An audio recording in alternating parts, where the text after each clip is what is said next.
এই ওলি আল্লাহর বাংলাদেশ, এই শহীদ গাজীর বাংলাদেশ, রহম করুন আল্লাহ, রহম করুন আল্লাহ। 90% মুসলমানের এই দেশ বাংলাদেশ, সেই দেশ থেকে ইসলামকে পুরোপুরি নির্মূল করার ষড়যন্ত্র করছে এই আওয়ামী জালিম সরকার। গজে করে যখন মা দুর্গা আসে তখন দেশে নাকি অনেক ফসল হয়, এটা একটা কথিত আছে। কাজে আমরা এবার আশা করি যে আগামীতেও আমরা ফুলে ফলে ফসলে ভরে উঠব এবং সেই ধরনের একটি অসাম্প্রদায়িক সুন্দর পরিবেশ সবসময় গড়ে উঠুক, এটাই আমাদের কাম্য। শেখ হাসিনা পুত্র সজীব ওয়াজেদ জয় ও Carl Ciovacco stemming the rise of Islamic extremism in Bangladesh থিসিসে লেখেন, বাংলাদেশে গত 5 বছরে বোরখা বিক্রি বেড়েছে 500 গুণ। আওয়ামী লীগকে ক্ষমতায় এনে বাংলাদেশকে বোরখা বিক্রি বন্ধ করতে হবে।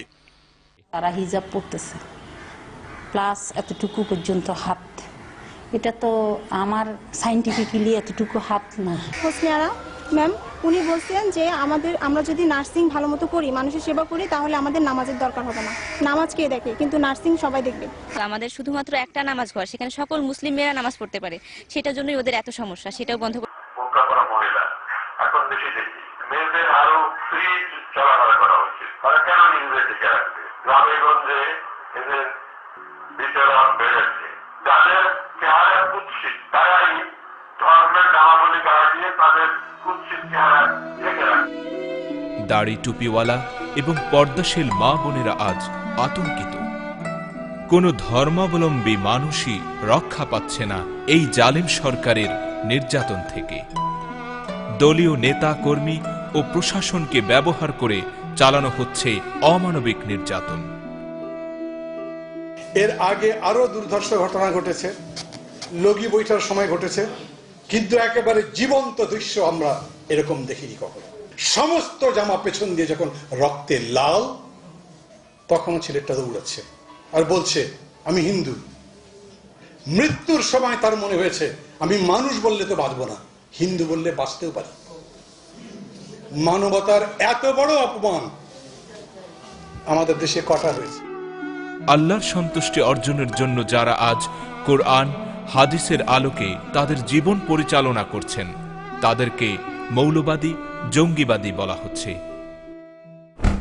আপনাকে না ভাই, আমার ব্যক্তিগত মতামত হচ্ছে আপনাকে দেখতে আসলে একজন পারফেক্ট রাজাকারের মতো মনে হচ্ছে। যাই হোক, যে আগে রাজাকারকে দেখা যায় দাড়িটা, আর দাড়িটা আগে শেষ করলাম, তারপরে রাজাকারের চিহ্ন নিয়ে চলে গেল। সম্প্রতি মেডিকেল কলেজ, বুয়েট ও ঢাকা বিশ্ববিদ্যালয় সহ বিভিন্ন উচ্চশিক্ষা প্রতিষ্ঠানের 20 জন পর্দানিসীন মেধাবী ছাত্রীকে কোনো সুনির্দিষ্ট অভিযোগ ছাড়াই গ্রেফতার করে এই জালিম সরকার। কনকনে শীতের মধ্যে অত্যন্ত মানবেতরভাবে তাদেরকে রমনা থানার হাজতখানায় রাখা হয়, যেখানে ছিল না প্রয়োজনীয় বাথরুমের ব্যবস্থা, ছিল না অজু গোসলের সামান্যতম আয়োজন, যার ফলে তাদের নামাজ আদায়ে পড়তে হয় চরম সমস্যায়।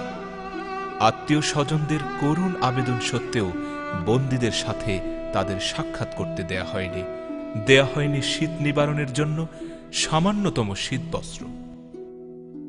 আমাদের মেয়েদের উপরে পুলিশ কিভাবে আক্রমণ চালায় টেলিভিশনে দেখেছেন আপনারা। এর লজ্জা হয় যে আমরা কোন দেশে বাস করছি। দেশের প্রধানমন্ত্রী মহিলা, অথচ এই মহিলাদের উপর কিভাবে নির্যাতন হয়। কয়েকদিন আগে দেখেছেন কতজন মহিলাকে ধরে নিয়ে গেল, প্রার্থনাশীল 16 জন মহিলাকে, প্রার্থনাশীল মহিলা তাদেরকে ঘরে নিয়ে গেল। ধরে নিয়ে যে শুধু ক্ষান্ত হয় নাই, তাদেরকে রিমান্ডে নিয়েছে, তাদের অত্যাচার চালাচ্ছে। এই অমানবিক জুলুম থেকে 5 মাসের একজন অন্তঃসত্ত্বা নারীও রেহাই পাননি। লিফট থাকা সত্ত্বেও যাকে টেনে হিচড়ে আদালত ভবনের 8 তলা পর্যন্ত সিঁড়ি বেয়ে উঠতে ও নামতে বাধ্য করা হয়। আইনের বিধান লঙ্ঘন করে আদালত 20 জন নিরীহ বোনকে ন্যাক্কারজনকভাবে 2 দিনের রিমান্ড মঞ্জুর করে। রিমান্ডে নিয়ে জিজ্ঞাসাবাদের নামে চলে দফায় দফায় অমানবিক নির্যাতন। নেকাবের প্রতি চরম ঘৃণার প্রকাশ ঘটিয়ে বন্দিদের এক এক করে ওসির রুমে নিয়ে যাওয়া হয়। তাদের বাধ্য করা হয় নেকাব খুলতে।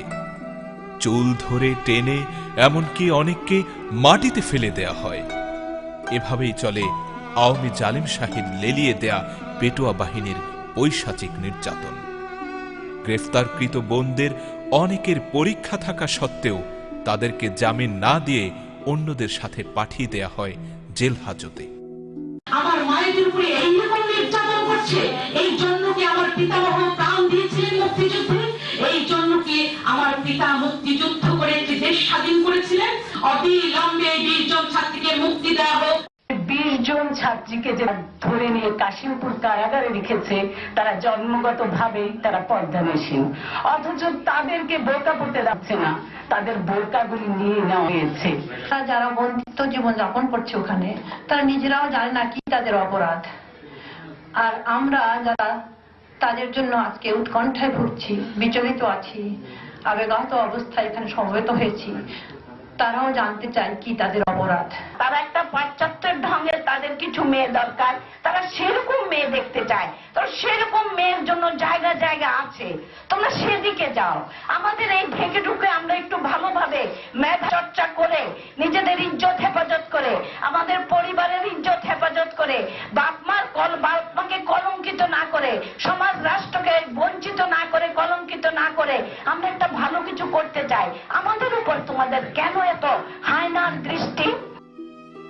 20 জন নিরপরাধ পর্দানসীন ছাত্রীদের উপর এই অমানবিক নির্যাতনের প্রতিবাদে এবং তাদের মুক্তির দাবিতে জাতীয় প্রেস ক্লাবে নারী অধিকার আন্দোলন ও বিভিন্ন মানবাধিকার সংগঠনের উদ্যোগে এক গোল টেবিল বৈঠকের আয়োজন করা হয়।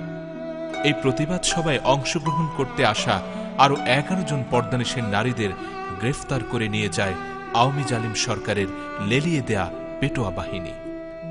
নারীর উপর নিপীড়ন চালিয়ে সরকার দেশের ইসলামী ঐতিহ্যকে কলঙ্কিত করেছে।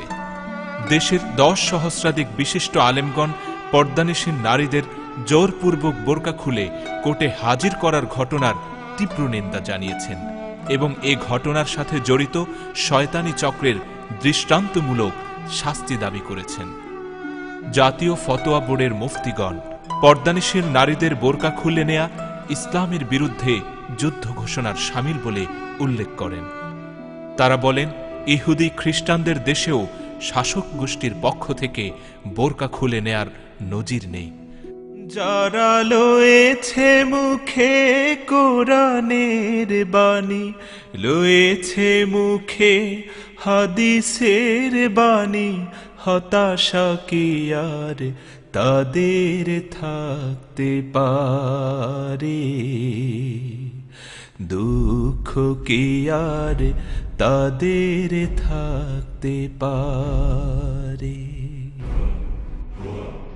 আজ তাই বাংলাদেশের ইসলাম প্রিয় আবাল বৃদ্ধ বনিতাকে জাগতে হবে। এই জালিম সরকারের বিরুদ্ধে প্রতিরোধ গড়ে তুলতে হবে ইস্পাত কঠোর দৃঢ়তায়।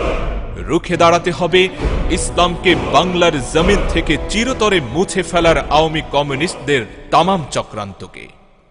মহান আল্লাহ তাআলা আমাদের সহায় হন।